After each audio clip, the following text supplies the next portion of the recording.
Hey guys, Michael here, and today I'm gonna start a new kind of video I've been wanting to do for a while, and I'm gonna call it Let's Talk because I'm just gonna pick a subject that I like, something that's interesting to me, and talk about it, I guess. And yeah, that's pretty much the premise of the whole thing. I'm gonna try and pick mostly stuff that I feel some kind of nostalgia towards. So a lot of the time it will be either Pokemon or Power Rangers. So prepare yourselves for that, and try and look at it just as unbiased as possible. Like analyze things and see where the faults are and what the good things are and why we like older stuff that we feel nostalgic about.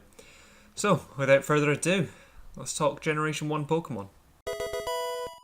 Pokemon was kind of a revolution, and I don't know if that's too big a word. It was quite a big deal, and it still is quite a big deal. It's a huge phenomenon. Pikachu obviously almost representing Japan these days, and everywhere you look, you'll find Pokemon somewhere in some way. So it's quite a big deal. Generation 1 obviously started all this out. It, when it came out, it was great. It was, attracting kids with the idea of, it had a lot of simplicity, there were bright colours, stuff like that. I included various sort of elements between like collecting things, having animals or pets in it, and RPG elements. So it was basically combining Final Fantasy with Tamagotchi, which sounds very, very Japanese, but is not a bad thing in the slightest. Was Generation 1 the best, though? Comparatively, no. I don't think Generation 1 is the best. It's good. It is good. But compared to a lot of other games, I don't think it's the best. And if you sit down and think about it for a while, you'll probably realise it's not. But we'll try and figure out why. I hope. Where else is a more obvious place to start than with the Pokemon? It's kind of in the title there. So, the Pokemon in Generation 1. They're okay. They're pretty good. They have the benefit of a lot of them being very kind of real. It's based off a lot of real creatures, like your bugs, birds, rodents, stuff like that. Most of them anyway. I don't think Electabuzz is based off anything real, but who knows. And it holds true to how it was basically made. There was one of the creators, he liked exploring and going and catching bugs, and that inspired the game. An easy premise, a good premise. Were all the Pokemon good though? I like a lot of their designs. They're very simple, a lot of them, very simple. Like Caterpie is just a small caterpillar with a few changes. Some of them are brilliant. There's Gyarados being based off a Chinese dragon, Dragonite just being a cool dragon, Mewtwo and all its backstory, and there's always Charizard. People love Charizard. And hey, Gen 1 has my favourite Pokemon in Magmar. But a lot of later on generations get a lot of slagging for Pokemon being unimaginative or stupid. I'll take the examples of the snow cone, not the snow cone, the ice cream cone, and the keychain? Keylock? Fuck. Keychain. The keychain Pokemon, Klefki. Later generations get so much slagging for all the terrible designs. But Generation 1 gets away with, Krabby being a crab and nothing else. Muck, which is literally just a pile of sludge. And then there's Seal. Not only is a seal, but it has the name Seal as well. So, what can you really say about that? So a lot of the designs were good for the Pokemon, but a lot of them were kind of lacking and kind of just not imaginative enough. But this was the first generation. It had its simple premise. It was just working on taking normal designs and tweaking them slightly, which worked. It was fantastic. There's also a good combination of good Pokemon, cute Pokemon, and Pokemon that look badass. So you do have the likes of your Beedrills and your Charizard and Nidoking, all these Pokemon look really badass. But then you've got Chansey, which is kind of cute, and Clefairy and Clefable, again, all these Pokemon kind of looking cute and appealing to a bigger audience. Not everybody loves Pikachu, right? Then there's always Eevee. A lot of people like Eevee. And then the Eevee train kept going throughout all the other games, so there was a winner in all those Pokemon. I think the Pokemon of Generation 1 were good. Not the best. A good enough selection, but there was still room to, grow and expand. So, I think the Pokemon weren't too bad. Let's have a look at some of the mechanics of the game, shall we? Starting off with TMs and HMs. There were a lot of good TMs, a lot of bad TMs. And the idea that a lot of the ones you got better as you went on in the game. A lot of the ones anyway. Bubble Beam and Thunderbolt were actually quite good for when you got them. Obviously getting them from the second and third gym leaders. But the fact that a lot of the better ones that you got came later on, it kind of showed a bit of progression with them. So you didn't get Earthquake until you were in Sylph Co in Saffron City. So the fact that it took a while to get there was really good. Some TMs that you get later on are terrible. I'm looking at you, Psywave, that Sabrina gives you. So some TMs good, some TMs bad. It's obviously understandable. Obviously in Generation 1, it doesn't show you the name of the TM or anything about it when it's in your bag, or when you teach it to the Pokemon. You need to boot it up first to find out its name. Then if it's the first time playing through the game, you need to teach it to a Pokemon to find out what it does. Now obviously nowadays we can just use the internet as we do with most things, but back then you didn't have that choice, so if you wanted to find out what move did, you had to use it, or have it used on you. But it obviously varies, and not every Pokemon can learn the same moves, and lots of stuff like that. And a lot of the time you don't really learn the accuracy or stuff like that. It's a very difficult time using TMs and HMs, especially HMs. We all hated HMs. Flash was one of the most annoying things, at least with, Surf, Strength, Fly to an extent. They were good moves which could be used, especially Surf, still used by some Pokemon today as like a good move. But Flash, nobody wanted to use Flash, which is why you would teach it to something like a Voltorb, Magnemite, something else. Teach it, go through Dark Cave, and then, or Rock Tunnel even, and then ditch the Pokemon and never use it again, because you never needed to. The fact that there was also no move deleter, even later on in the game, so you were stuck with certain moves, that was kind of annoying, but you live and learn. That's just the way you go about doing these things. Then there's your bag space. It was limited, which is very realistic and very good. Obviously, if you were a person running about, you would only have a certain amount of space in your bag. The fact that this bag can fit quite a lot of things in it, like a bicycle and a Pokeflute and a pair of goggles that let you see ghosts. It's a pretty decent sized bag, but this was annoying. And the fact that you could only hold 20 items, very, very annoying. The fact that you could get to the end of a gym leader and they'll be like, oh, and have this very powerful TM. Oh wait, you don't have any space. Well, you could just literally carry it because it's a disc. It's a very annoying thing, but again, very realistic, which is good. Having a game be realistic, I think, is what they were going for in the first game. Everything's gotten a little bit far out now, but I think that's why we need games, is to have that escape from reality, but this is kind of keeping it closer to home. That final other mechanic is the PC. Oh, it's slow and annoying. Very slow and annoying. The fact that, the one place I think we all used the PC, or had the PC, use us and annoy us, was the Safari Zone. You'd be halfway through the Safari Zone and then go to throw a Safari Ball, and then it'd be like, wait, you don't have enough space in that box. Sorry. So you'd have to finish the game early.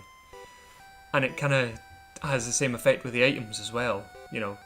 you get right to the end, you get to that secret house, and he's like, here, have your reward. But you gotta make space in your bag first. Sorry. So you'd have to teach a TM or toss an item or something like that just to get, Surf, HM3. Very, very annoying. But you just had to live with it, and then obviously if you were growing up, you got a bit later on, you kind of knew, right, let's change a box before we go exploring. Which, kind of first playthrough, you make your mistakes. Second one, you start learning from things. Mechanics were a bit slow, but again, obviously, this was Pokemon's first run out, so very difficult to do. In terms of most things in the first generation, exploration is a very big deal. Between Pokemon, TMs, HMs, just everything. You needed to explore. You needed to go to different caves and, go surfing, what have you. And even the Safari Zone is a brilliant example. You could just go through the entire game, not the entire game, but you could go through the game not having gone into the Safari Zone and realise that later on you do need to go in there. So there was a big deal for it. And then, there was the strength HM, so you needed to find the gold teeth in the Safari Zone. And then there was finding Flash. It was very difficult to find Flash if you didn't know, but you would explore. You had to explore to get the best out of that game, especially with the likes of, finding Pokemon. Like, you needed to go out, when you got Surf, you needed to go to the entrance of Rock Tunnel and surf around to go to the power plant and find Zapdos. Or you needed to surf down to Seafoam Islands to find Articuno. To get the best Pokemon, you needed to explore. Same with the Safari Zone as well. Catching your Dratini and your Chanseys and your Kangaskhans all required that little bit of exploration, which I think was fantastic. There's so much need and purpose to exploring every bit of that game. There were a few major challenges that you were going to face going through the journey of playing Pokemon. Besides your random trainers that you'll encounter, you've got your gym leaders, your Elite Four, your Team Rocket, and your rival.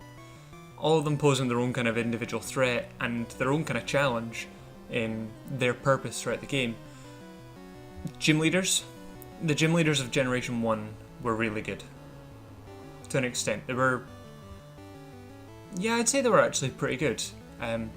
The only problem with the gym leaders of Generation 1 is they were victims of location. And what I mean by this is basically next to where you would face that gym leader, there would be patches of grass that would have Pokemon who were strong to that gym leader. Or areas near that person where you could find a Pokemon, you get what I mean. Maybe not always right next to that city, but on the way or near that city, you'd find a Pokemon. One of the main exceptions to this is Brock. But with Brock, you've got the choice of Squirtle or Bulbasaur as your starter. If you choose either of them, you're golden. With Charmander, you kind of just have to grin and bear it and hope that your Ember will get through, I guess. But with Misty, above Cerulean in the grass, there's Oddish or Bellsprout. With Lieutenant Surge, well, he chose to build a gym right along the road from Diglett's Cave, which is fairly silly. With Erica, on your way from Lavender Town to the underground tunnel, you could catch Vulpix or Growlithe. With Koga, there was Safari Zone, where you could no doubt catch either ground-type Pokemon, or in Rhyhorn, you could catch a Rhyhorn, or you could probably catch something that knew a Psychic-type move. Sabrina?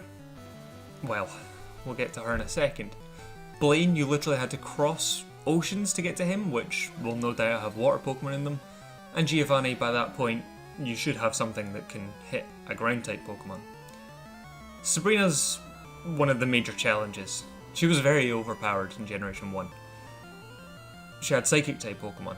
Psychic-type Pokemon are very overpowered in Generation 1, hence making her overpowered. They had one weakness, and it was Bug. And there were, I think, a total of 2 or 3 attacking Bug-type moves. I can't even remember. 3, I want to say. Yeah, Leech Life, Twin Needle, and Pin Missile. And the only Pokemon that could really learn them and put them to any good use would have been Beedrill. And it would have been no point using that because it was part poison and would be very weak to a Psychic type move. And the fact that Alakazam would outspeed it, well, it speaks for itself. Although, I did find something quite fun in one of my playthroughs of Pokemon Blue. Jolteon can learn Pin Missile. So I taught my Jolteon Pin Missile. I took it through the Elite Four to the Champion, and the Champion put out Alakazam, and my Jolteon used Pin Missile, hit 5 times and knocked out the Alakazam. Fantastic, you can't write that stuff. But it just goes to show you can use it. But there was no point. There was absolutely no point to doing that. Psychic was just very overpowered in Generation 1. Hence Mewtwo was, and probably still is, one of the most overpowered legendaries there is going. It's unreal. Next you had your Elite Four. There was a lot of mystery around the Elite Four. Nothing was really said about them. They kind of waited until the end of the game to appear. And yeah, like you didn't really know what you were getting yourself into until you were there, so you just had to take a diverse team up to the Elite Four and hope for the best. And they were tough. They were tough. Lorelei, straight off the bat, was a very difficult matchup because you needed to watch. She normally used ice. She said she used ice type Pokemon, but a lot of them were dual typed with water, so you couldn't use fire, and you couldn't use grass because they were water and ice type. So your best bet was using electric type Pokemon, and you needed to be speedy, which a lot of them were, thankfully. So they were very, very difficult for the Elite Four. The other main kind of challenge going through the game, one that kept appearing, was Team Rocket. With Team Rocket, it felt fulfilling to me to be a part of a bigger picture. So it's not like you were just going through your own journey, you were helping with problems that were going on in the world. So you were just going about, you know, when all the Team Rocket stuff cleared away, you were like, well, back to it. But when you weren't on your own journey, you were like, oh, I better help and stop Team Rocket. Like, you felt as though it was something you should do, and you felt better for doing it. And then beating Giovanni as the last gym leader was the final hurdle, and it felt good to be able to, you know, you'd beaten him twice before, this was the final stop. Beating him at that final match was great. Your final matchup was the rival. From the beginning to the end, he was always there, always one step ahead of you. He picked the Pokemon that was strong against yours. He would always appear from a place you were going to go to, and he was just a jerk. You were told he was your rival since you were a baby. I don't know how babies have rivals, but you know, there was this long stemming desire to beat him, and you did. If you beat him while he was champion, you felt there was this sense of accomplishment that you were like, yeah, you were always one step ahead of me. Always, and I managed to beat you. I took you down. I'm better now. You suck. So, beating your rival felt great. And that sort of helped instill this. Nowadays, in Generation 7, your rival is your friend. Someone that you're exploring their journey with together. And this is fine. It's, you know, that's a thing that started since Generation 3, that you were friends with your rival. But now they've got the Pokemon that's weak to yours, and it feels like you're the rival now. Except that you're not an asshole. But back then, they were a jerk. They felt like someone you were supposed to beat. So when you did, it felt really good. All in all, with Generation 1, I think it was good. It was a great start to the franchise, but there were a lot of things that were very, you know, annoying about it, things that could have been done a lot better. Now these were things that were kind of fixed in later generations, so all I can really say about it is at the time it was great, but comparatively to the generations that came after, it wasn't quite as good, and this is an obvious thing. You know, obviously you see mistakes in games, or not generally mistakes, but things that can be improved, and improve them. and that's the way it goes, or the way it should go with a sequel. So if I were to rate Generation 1, I'd probably give it a solid 7 out of 10. Just, it's good, but it could still have a little bit of improvement. And there we have it, Generation 1 looked at. Any thoughts? Any ideas? Feel free to leave a comment, discuss some stuff, maybe talk about any of the points I've made. If you have a counter argument, I'd be happy to hear it. In the meantime, what I'll do is I'll leave a link to our blog in the description below. Give it a check out, have a look at some of our other articles or blog posts. And yeah, until next time, this is Michael, switching off. But not impossible. Again, just very difficult.